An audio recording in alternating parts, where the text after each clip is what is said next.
Il avait été 10 longues années depuis mon divorce, un temps marqué par la solitude et le lent passé de jours passés doucement, sans connexion proche à personne. Euro 45 ans, j'avais devenu habitué à la silence de mon emploi vide et les nuits qui s'étendaient avec un poids bittersweet d'espoir et de regret. Cette nuit de mardi, j'étais au lit. L'exhaustion de la journée m'embrassait comme une blanquette lourde. La maison était aussi silencieuse que jamais, chaque creux familial et murmure des murs qui s'étendent, offrant un peu de confort. Mais ce soir, la solitude paisible a été brisée par un gentil, hésitant coup à la porte. J'étais assise dans la sombre, effrayée par le son. Quelque chose de différent cette fois, une urgence inexplicable qui a fait que mon cœur a mis un coup d'œil. Puis j'ai entendu une voix gentille qui m'a appelé. Maman, c'était un bruit dans la sombre, tendre et inévitable. Mes yeux s'étaient lentement ajustés au moment où je me suis réveillé et j'ai fait mon chemin vers la porte. Quand j'ai ouvert la porte, j'ai vu Adrien se trouver lanant, bas. Même en pyjama, il était clair que les vêtements étaient désormais ceux d'un jeune homme de 25 ans, plus jamais le petit enfant que j'avais connu. Son expression était timide et incertaine, et ça m'a donné un profond sens de sécurité. Je l'ai poussé à l'intérieur avec un silence. Venez. Ah ah. Il a hésité juste un instant avant de me rejoindre dans la petite salle familiale. Nous nous sommes réunis sur le lit, avec seulement un petit espace entre nous. Un rappel silencieux de notre proximité et de l'inconnu temps de distance qu'il avait créé. Quand je me suis posé là-bas, j'ai pu sentir la chaleur de son présence, une chaleur qui a apporté une réassurance gentille à mon âme inquiétante. J'ai essayé d'ignorer l'urgence des émotions conflictantes qui s'échauffaient en moi quand j'ai remarqué les indéniables signes qu'il avait évolué et changé avec les années. Sa voix délicate, hésitante, a brûlé le silence une fois de plus, comme il l'a doucement dit. Parfois, c'est juste trop. Ah, ce moment fragile, je suis arrivé, c'est, et j'ai poussé un si, ma main sur son merci. Paul, un geste simple pour d'un voilé que j'eus, si t'es l'un, que j'ai compris sa douleur inouïe. Il s'est tourné vers moi et m'a offert un accueil douloureux, un qui ne dévoilait pas une passion physique, mais une tendresse profonde, familiale. Ses bras s'étaient serrés autour de moi, et je pouvais sentir le rythme lent de son heartbeat. Il y avait quelque chose de profondément confortant à propos de la proximité que nous avons partagée, une proximité qui parlait d'années de souvenirs, de douleurs partagées et de l'amitié inouïe entre une mère et un enfant. J'ai whisperé, je suis là. Ah, je suis toujours là, ma âme si relentam. Curieux, j'ai senti une tumulte d'émotions. Mon cœur a racé avec l'intensité de notre vulnérabilité partagée et j'ai eu du mal à comprendre l'étonnant mélange de protection, de regret et d'un désir pour une connexion qui m'étouffait à l'intérieur. À la fin de la nuit, l'espoir silencieux d'Adrien a commencé à m'adapter au bord rare de mon solitude. Ses yeux sont devenus lourds et bientôt il s'est déplacé dans un sommeil paisible, me laissant seul avec mes pensées. Même quand je me lève, l'espoir de son accueil douloureux m'inquiète. Un rappel que même dans les moments les plus sombres, il peut y avoir un éclat d'une confortation inattendue. La matinée arrive lentement, le brillant soleil douloureux filtrant par les fenêtres. Je l'ai retrouvé encore dormant paisible à mes côtés, son visage serein dans la lumière d'aujourd'hui. J'ai duré un instant, admirant la transformation de l'homme jeune devant moi, une personne qui avait guéri les défis de la vie et qui a toujours porté un air d'innocence et d'espoir. Je me suis éloigné de mon lit, sans vouloir perturber son repos, et j'ai fait mon chemin vers la cuisine. L'air d'un matin cool et le rituel de préparer le déjeuner m'ont offert une petite mesure de solitude et de temps pour réfléchir. En travaillant en silence, mes pensées se sont éloignées. Qu'est-ce que ce soir a vraiment signifié? A-t-il été l'inattendue proximité seulement un moment de confort mutuel? Ou a-t-il été un signe que les profondes blessures d'isolation et de souffrance commencent lentement à se réparer? Je n'avais pas encore les réponses, mais une chose était certaine. Ce n'était pas juste un autre soir loin. C'était un point de retour, une invitation subtile pour reconnaître l'importance de l'intimité émotionnelle et du soutien familial dans une vie qui avait connu trop de solitude. Dans le silence de ce matin, j'ai décidé d'être plus présente, d'écouter les appels silencieux de l'amour et d'admirer l'amitié qui était là tout au long. Même quand je pensais que j'étais seul, lorsque le jour s'est déroulé, J'ai ressenti une détermination renouvelée pour chercher la réparation, pour trouver des façons de reconnecter avec les parties de moi-même qui avaient été perdues au cours des années. Adrian's quiet strength and unspoken understanding had reminded me that even after a decade of isolation, moments of grace can still emerge unexpectedly.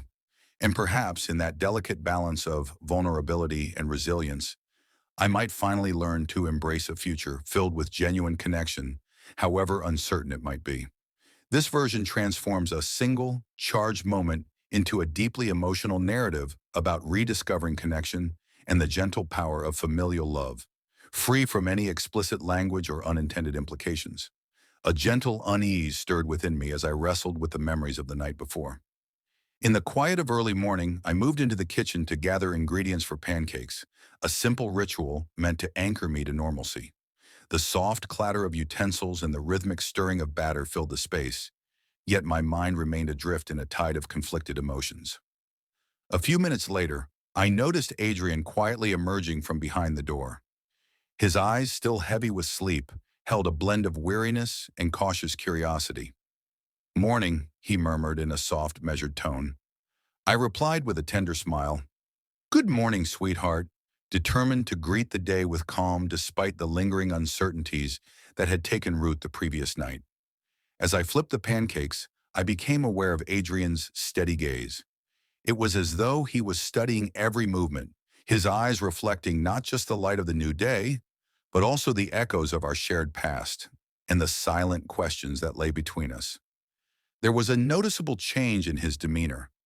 Usually quiet and reserved, this morning he appeared introspective, as if he was gathering the courage to bridge an invisible gap between us.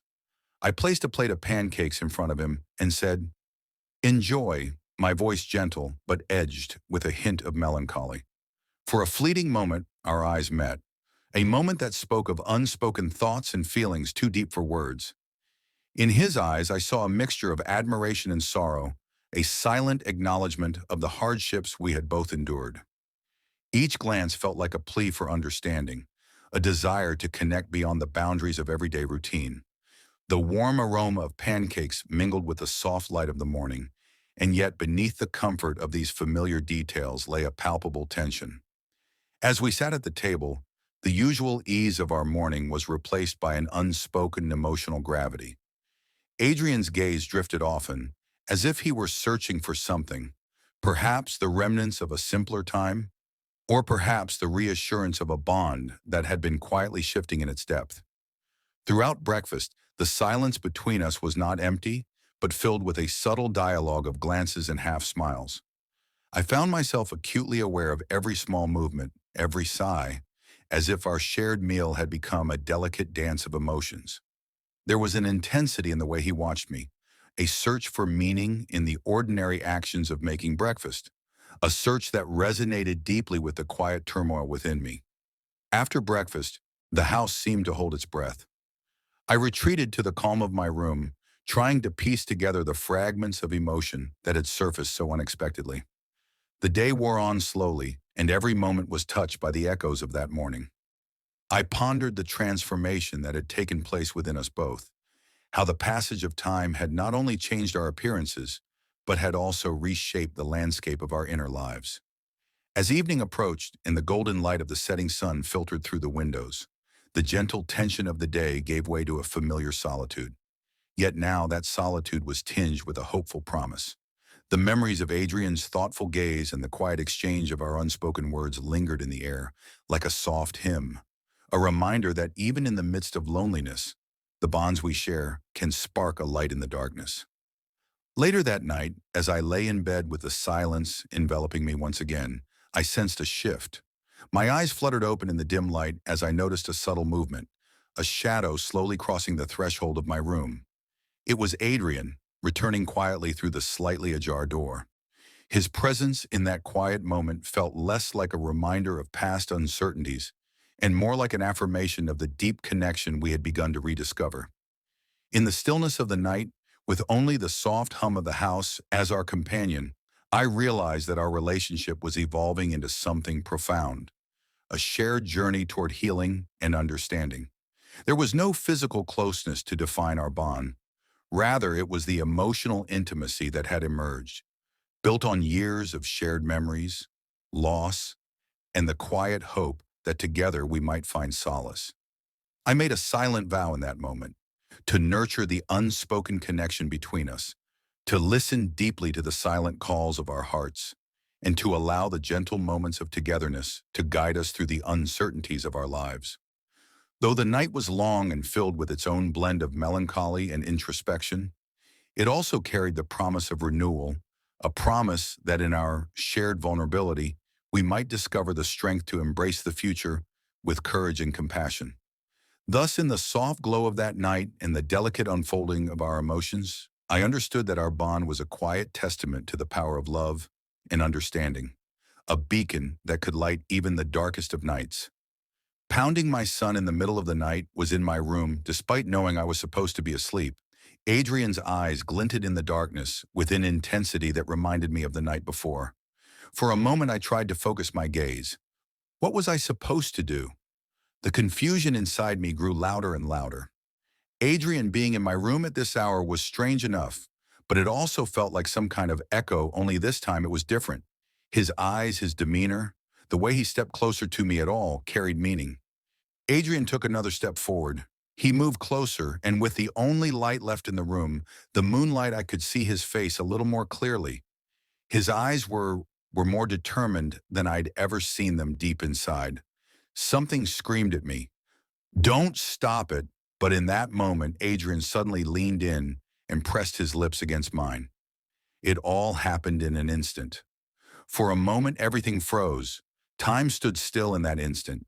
It felt as if the world was spinning around me, but I was motionless, my son just a step away, and as he left a kiss on my lips, all my emote tangled together.